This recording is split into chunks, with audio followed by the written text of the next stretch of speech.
Joining me in today's conversation is Nick Huber. Nick is based in Leopold, Indiana, and I suppose Nick could best be described as a US-based investor, entrepreneur, and influencer. Thanks very much for joining me. Thanks for having me. I'm excited to be here. I'll try my best, Nick, to give a little bit of background to you as I understand it, but I'm pretty sure you can tell me your story even better than what I can. But for the purposes of our investors and clients who are watching today, Nick, I mean, your story started in college where, to my knowledge, you started a pickup and delivery storage company, Storage Squad, that grew kind of out of nothing and today serves over 34 colleges across 9 US states and has over 10,000 customers. One of the things that I thought interesting about that story is that the business has got 5 full-time employees and 200 part-time employees, and we'll get into what that means in a sec. Today, Nick is also a successful property investor in the storage space out of a brand by the name of Bolt Storage.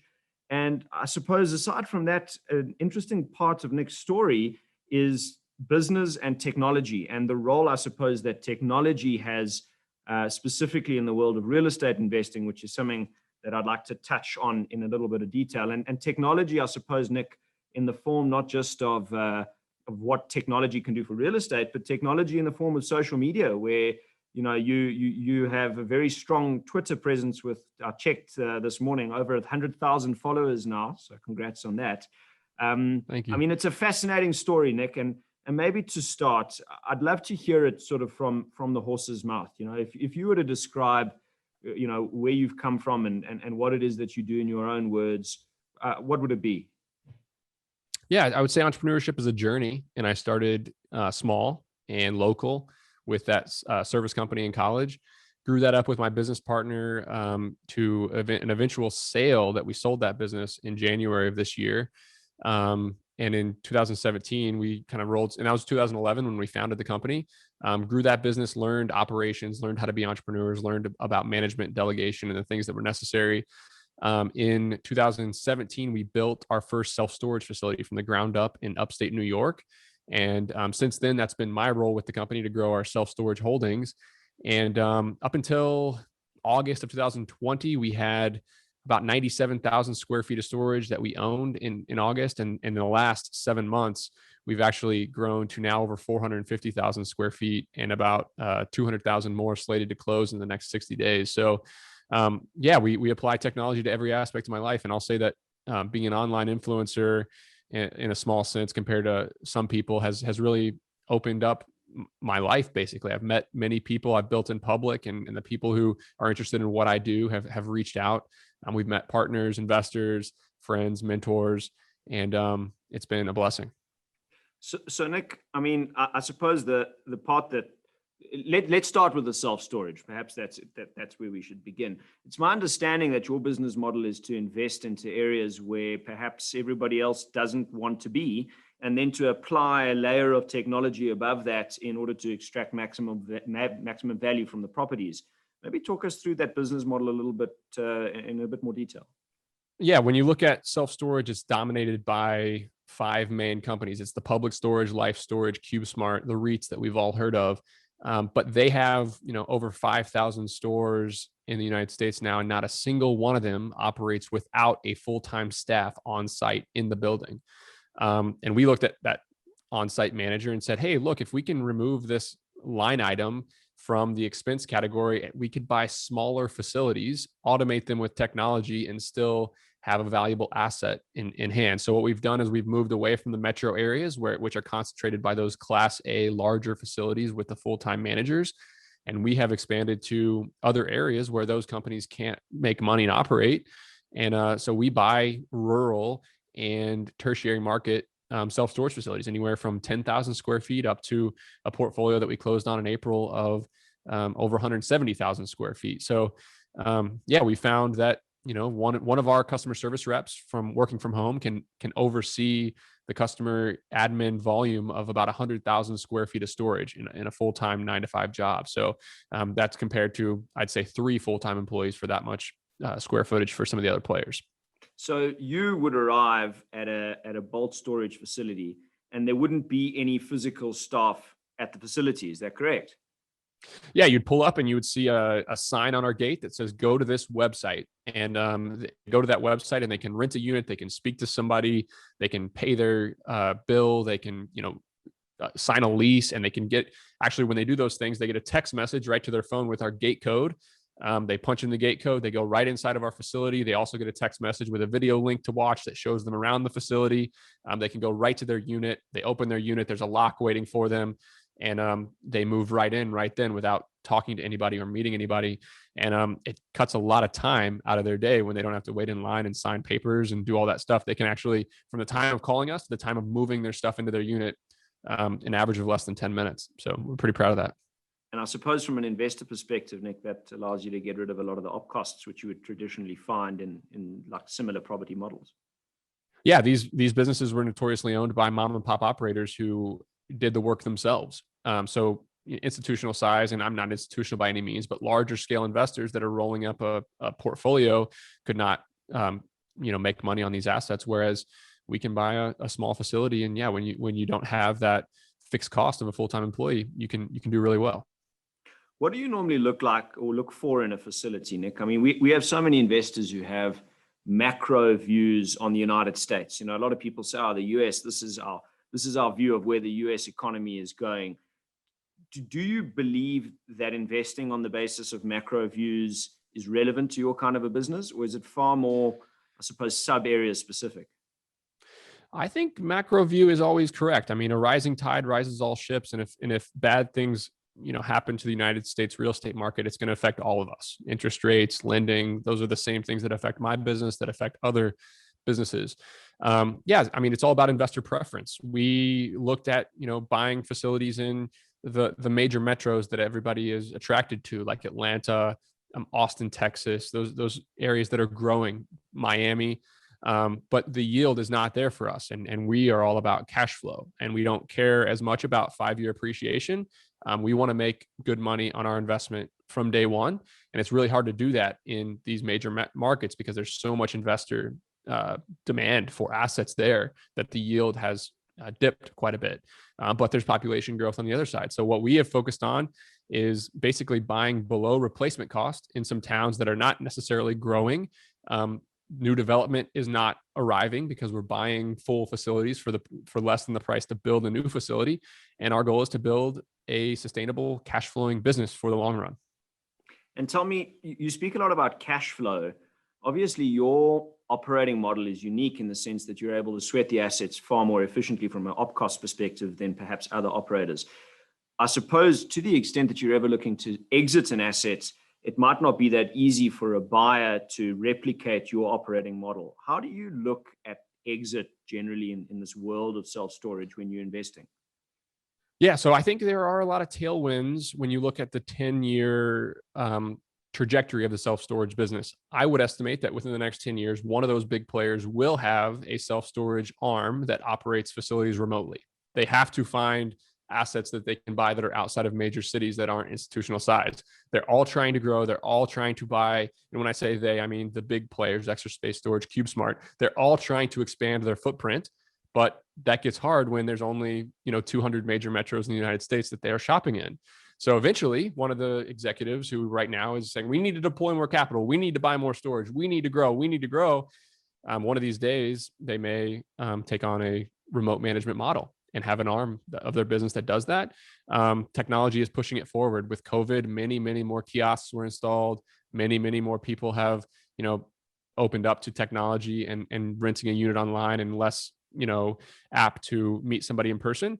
So we think the tailwinds are with us. And if we operate this business and we focus on cash flow and we buy a lot of assets in, markets where we can make good money, then the investment may come someday.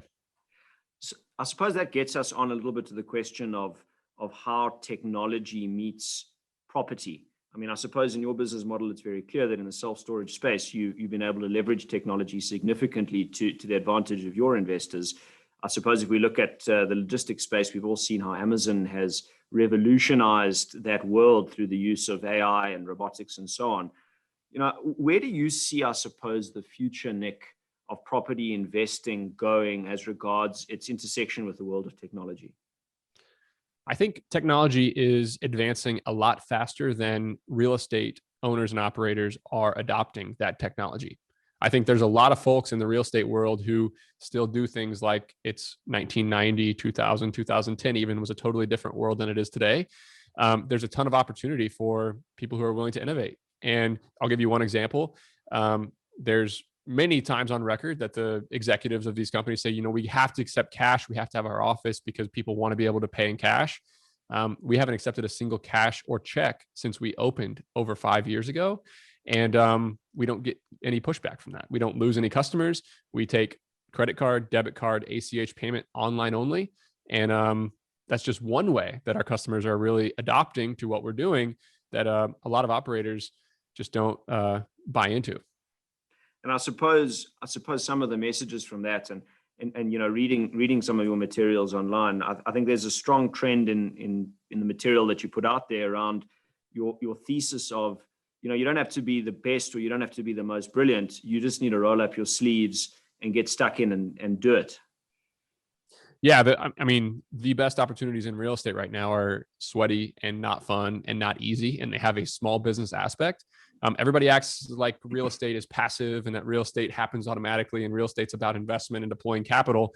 In my mind, real estate is about finding a competitive advantage. And how do you do that?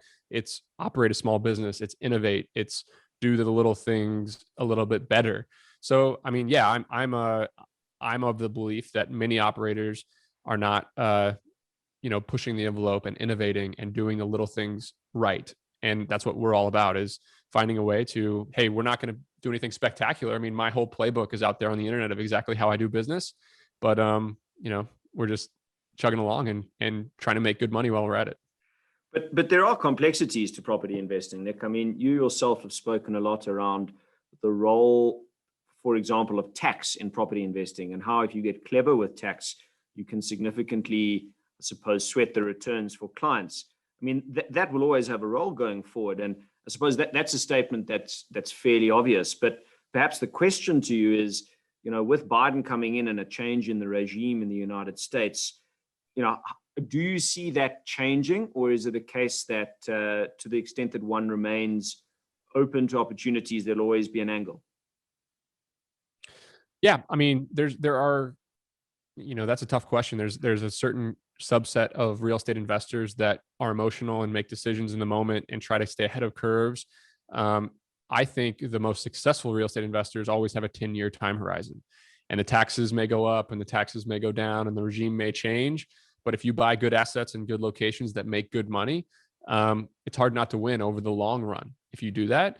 So, there'll be a lot of listings in the United States over the next 6 months from people who want to sell without paying that additional capital gains. There'll be, people who are worried about the 1031 exchange. And if the capital gains does increase that much, it will definitely, increase there'll be a pullback in real estate. There'll be less people selling. That'll be harder to buy. So I don't know. It's a tough question. I'm trying to stay the course and focus on cash flow and build a portfolio that I'll be really proud of 10 years from now. I think a lot of the other investors that are good at what they do are also on a 10-year time horizon. And when you're working on a 10-year time horizon, it makes a, temporary increase or decrease in taxes a little bit less of an emergency.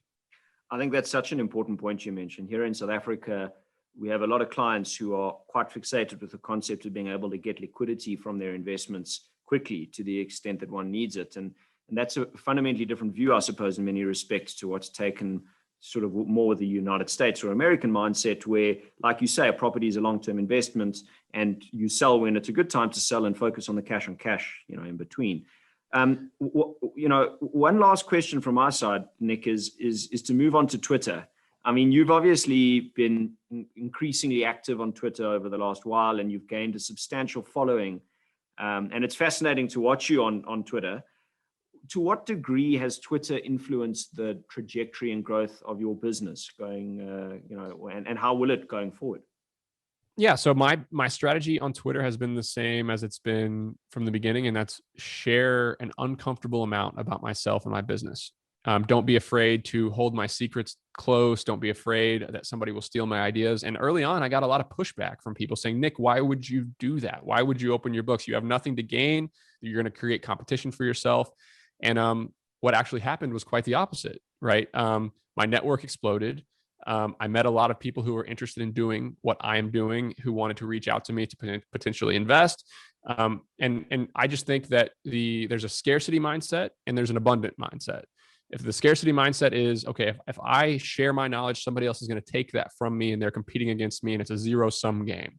The abundant mindset is, hey, if I get smarter and I help other people get smarter, I'm going to win as well. And they can win and we can all win together. So, I don't look at it as, okay, I'm creating competition. I don't look at it as, somebody might steal a deal from me or I may realize less returns. I look at it as there's over 1 million pieces of real estate in the United States. There's plenty to go around. And sharing what I know on the internet has opened doors for me. It's created a community. It's created accountability for me. And I recommend it to anybody. I think 10 years from now, most investment firms, most family offices, most venture capital firms, they will have a head, a face, a personal brand behind them. Because with a personal brand comes trust, comes, networking, comes, the personal, I guess it's more of a community feel. It's more like I know that person and how they think, and that kind of opens doors for a lot of people. And what is your objective, I suppose, as regards Twitter? Is it educational? Is it motivational? Is it, bringing in investors? What do you see as the power of leveraging that platform and the number of followers that you have? Yeah. So the monetary gains are obvious with the partners that it creates and the consulting opportunities and all the, commercialized aspects of it. But I think the part that people don't realize is how much better it makes me at what I do. When I have to clearly teach something, I learn a lot more. When I clearly articulate what I'm doing, smart people from all over the world can challenge me and make me better. So I think that's one of the, benefits that a lot of people don't see is how much it makes me better at what I do. Nick, one last question for you. You're sitting in South Africa or somewhere else around the world, and you're looking to gain exposure to the real estate sector in the United States, maybe even the storage sector. What would your advice be to people looking to gain exposure, either through investing or even operating the properties themselves?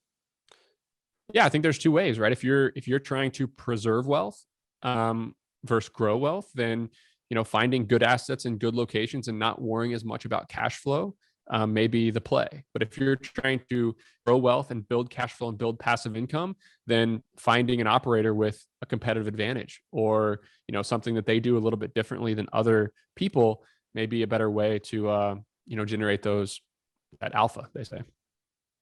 Nick, it's been great to talk to you, and a fascinating story, starting in your college days and growing into what is a brilliant career, both in the storage space and in the space of watching you on social media as to what it is that you're doing. And I know that we'll keep following your career with interest. Thanks for making the time to chat to us today. Dino, I really appreciate it. Thank you so much.